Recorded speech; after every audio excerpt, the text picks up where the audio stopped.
오늘은 사순절 10일째 되는 날입니다. 측량할 수 없는 예수님의 그 풍성한 은혜와 사랑이 또 여러분 가운데 넘쳐날 수 있기를 바랍니다. 오늘 우리가 묵상할 하나님 말씀은 히브리서 10장 11절에서 18절 말씀입니다.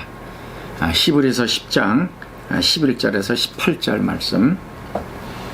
제사장마다 매일 서서 섬기며 자주 같은 제사를 드리되 이 제사는 언제나 죄를 없게 하지 못하거니와 오직 그리스도는 죄를 위하여 한 영원한 제사를 드리시고 하나님 우편에 앉으사 그 후에 자기 원수들을 자기 발등상이 되게 하실 때까지 기다리시나니 그가 거룩하게 된 자들을 한 번의 제사로 영원히 온전하게 하셨느니라.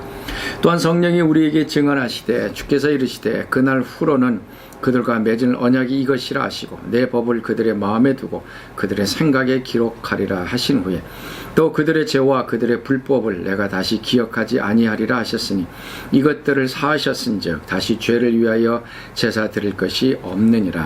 아멘. 이번 한 주 동안 우리는 히브리서에 있는 말씀을 가지고 예수님이 대제사장 되심에 대해서 같이 말씀을 나눴고요. 대제사장 예수님께서는 자신의 피를 가지고 하늘의 지성소에 들어가셔서 한 번에, 그러니까 단번에 영원한 속죄를 이루신 것에 대해서 우리 같이 말씀을 나눴습니다. 단번에 영원한 죄사함, 속죄를 이루었다라고 하는 것입니다. 한 번에 영원한 효과가 나타나는 제사. 우리 가운데는 이제 아프신 분들이 이제 약을 드시는 분들이 있습니다. 이분들은 오늘 약을 먹으면 내일도 먹어야 됩니다. 그리고 그 다음 날도 먹어야 됩니다. 계속 반복해서 약을 먹어야 됩니다. 그래야 약의 효과가 이제 몸에 나타나게 됩니다. 한 번 약을 먹고서 영원토록 먹지 않는 것이 있다면 얼마나 좋겠습니까? 한 번 먹고서 치료가 된다 그러면 얼마나 좋겠습니까? 그렇지가 않은 것이 문제죠. 또 어떤 분들은 일주일에 몇 번씩 병원에 가서 시술을 합니다. 한 번 시술하면서 끝나면 얼마나 좋겠습니까? 그러나 그것이 안 돼서 계속 똑같은 것을 반복해야 되는 것이 오늘 우리의 현실입니다. 사마리아 여인 예수님을 만나서 이제 물에 대해서 얘기하다가 예수님께서 영원한 생수에 대해서 얘기했을 때 저에게도 그 물을 좀 주십시오라고 얘기합니다. 그럼 내가 귀찮게 여기 와서 물을 기르지 않아도 되지 않겠습니다 라고 얘기하죠. 한 번 마셔서 목마르지 아니하는 그 물, 그러면 귀찮게 우물가에서 물을 매일같이 떠야 하는 그런 수고를 하지 않아도 된다라는 얘기입니다. 한 번 마시면 목마르지 아니하는 그 생수, 예수님께서 그 생수를 이제 주게 됩니다. 자, 오늘은 이제 히브리서의 이 말씀을 가지고 이제 마지막으로 같이 말씀을 나누는데요. 계속 비교해서 얘기하고 있습니다. 11절 말씀 보면 제사장마다 매일 서서 섬기며 자주 같은 제사를 지냈다. 이제 구약의 제사장은 매일 서서 섬기면서 자주 같은 제사를 드렸다라고 얘기합니다. 구약의 제사장들은 서서 일을 했습니다. 거기 성막에는 의자가 없었습니다. 그래서 쉴 수 있는 그런 공간이 없습니다. 매일 서서 일합니다. 매일같이 똑같은 제사를 반복해서 드립니다. 오늘도 양을 잡고 또 내일도 양 잡고 염소 잡고 송아지 잡고 백성들이 가지고 오는 그 제물을 똑같이 매일같이 피를 흘리고 죽이고 그것을 번제를 드린 일을 반복했습니다. 하루에도 몇백 마리, 몇천 마리씩 양과 염소를 잡고 제사를 지냈을 것입니다. 왜 그렇게 했을까요? 그것은 한 번의 제사로 모든 죄가 해결되지 못하기 때문에 그런 것이에요. 그래서 매일 똑같은 제사를 반복해서 드렸습니다. 그런데 예수님께서는 어떻습니까? 12절 말씀. 그리스도는 죄를 위하여 한 영원한 제사를 드리시고 하나님 우편에 앉으셨다라고 얘기합니다. 한 번에 영원한 제사를 드리셨다. 구약의 제사장은 매일같이 똑같은 제사를 드렸습니다. 그러나 예수님은 한 번 죽으심으로 그 죽으심의 효과는 영원한 죄 사함이 되어졌습니다. 그리고 예수님께서는 앉으셨습니다.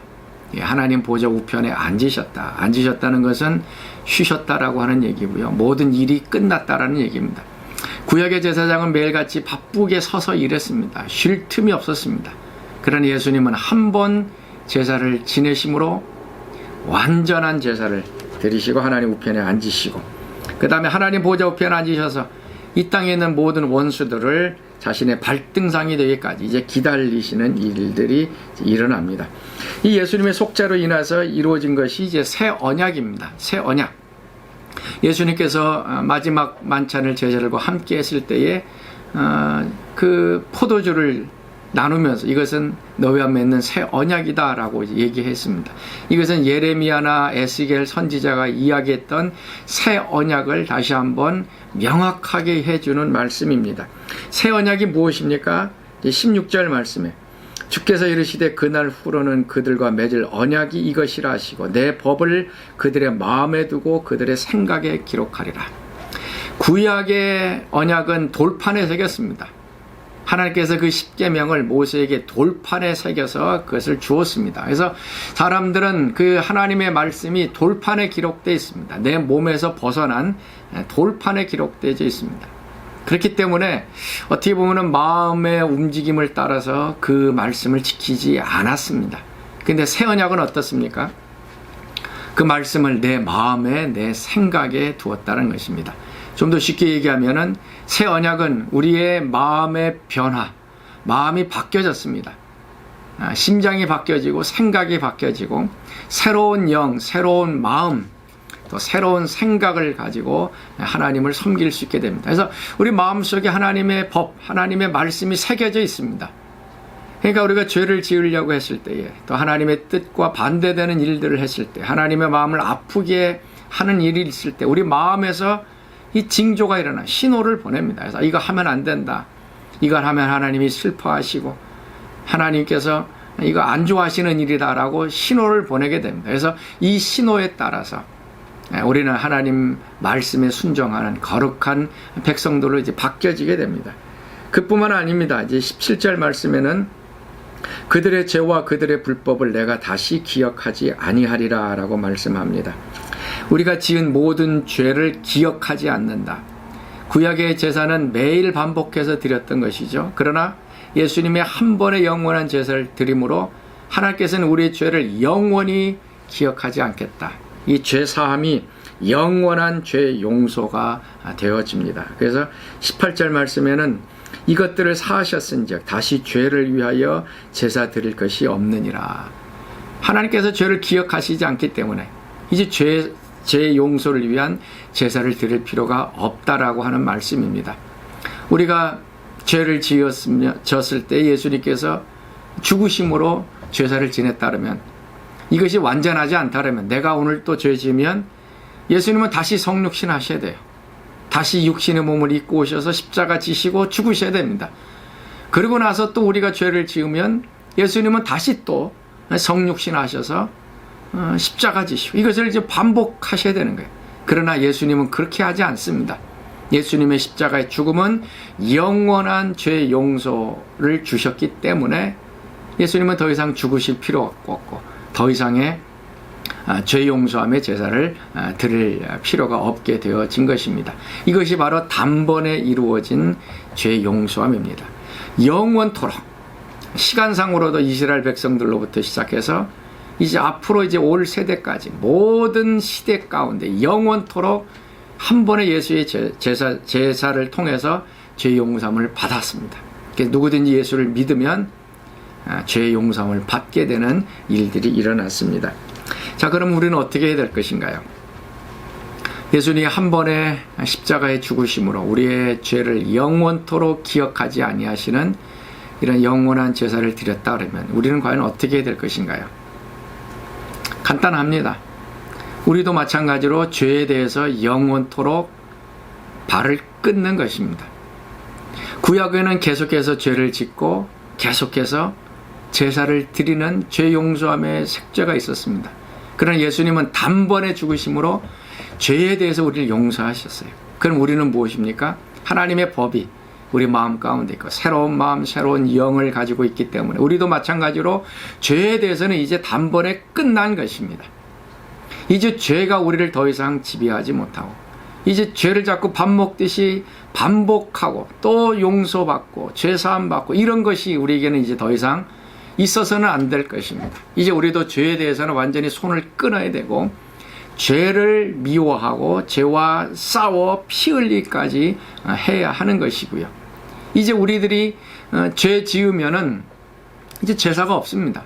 이제 예수님 앞에 나아가서 우리 죄를 고백하고 잘못했다고 하면 이제 우리 죄가 사함을 이제 받게 되는 것입니다. 또한 성령이 우리 마음 가운데 임하셨습니다. 새 언약은 하나님의 법을 우리 마음과 생각에 주셨다 그랬죠. 이제 우리 내면이 변화되었습니다. 우리의 마음속에 새로운 또 열정, 또 사랑, 헌신을 가지고 하나님을 섬기게 되어졌습니다. 이게 우리 힘 가지고는 굉장히 어렵습니다. 그러나 성령께서 우리 가운데 오셨습니다. 그래서 이 성령으로 인하여 우리는 새로운 능력을 힘입고 이 새로운 마음을 가지고 하나님을 섬기게 되어졌습니다. 예수님께서 단번에 영원한 속죄를 이뤘습니다. 이제 우리도 이번 사순절을 지나면서 단번에 우리의 모든 죄, 또 악한 마음들, 악한 생각들, 이것을 좀 끊었으면 좋겠습니다. 이제 더 이상 우리는 죄에 속한 자들이 아니고 거룩하게 된 자들이고 온전하게 된 자들이기 때문에 이제 우리의 삶은 하나님을 기쁘시게 하는 삶, 하나님을 영화롭게 하는 삶, 거룩한 주의 백성들로 살아가게 되어질 것입니다. 자, 오늘 하루 예수님께서 우리에게 주신 이 영원한 속죄를 기억하면서 좀 감사할 수 있기를 바랍니다. 그리고 죄를 끊어버리고 하나님을 위하여 살아가는 오늘 복된 하루 되실 수 있기를 바랍니다. 자, 우리 같이 기도하겠습니다. 하나님, 예수님께서 십자가 지심으로 영원한 속죄, 단 한 번의 죄 용서함을 우리에게 허락하여 주시니 감사합니다. 이제 더 이상 제사가 필요 없습니다. 이제 더 이상의 어떤 그 죄 사함의 그 일이 필요하지 않습니다. 이 놀라운 진리를 다시 한번 깨닫고 하나님께 감사하는 저희들 되게 하여 주옵소서. 또한 우리들도 죄에 대해서 죽게 하시고 죄를 단호하게 거부하게 하시고 끊게 하시고 이제 우리 마음속에 있는 하나님의 법, 하나님의 성령의 법을 따라 행할 때마다 우리가 죄를 이기고 거룩한 삶으로 하나님께 영광을 돌리는 저희를 되도록 역사하여 주옵소서. 이제는 우리 주 예수 그리스도의 은혜와 하나님의 그 크신 사랑하심과 성령의 교통과 충만하심이 오늘 하루도 성령의 인도하심을 따라 하나님을 기뻐하며 살아가기를 소원하는 오늘 새벽 말씀에 참여한 모든 사람들 가운데 늘 항상 함께 하시기를 간절히 축원하옵나이다. 아멘.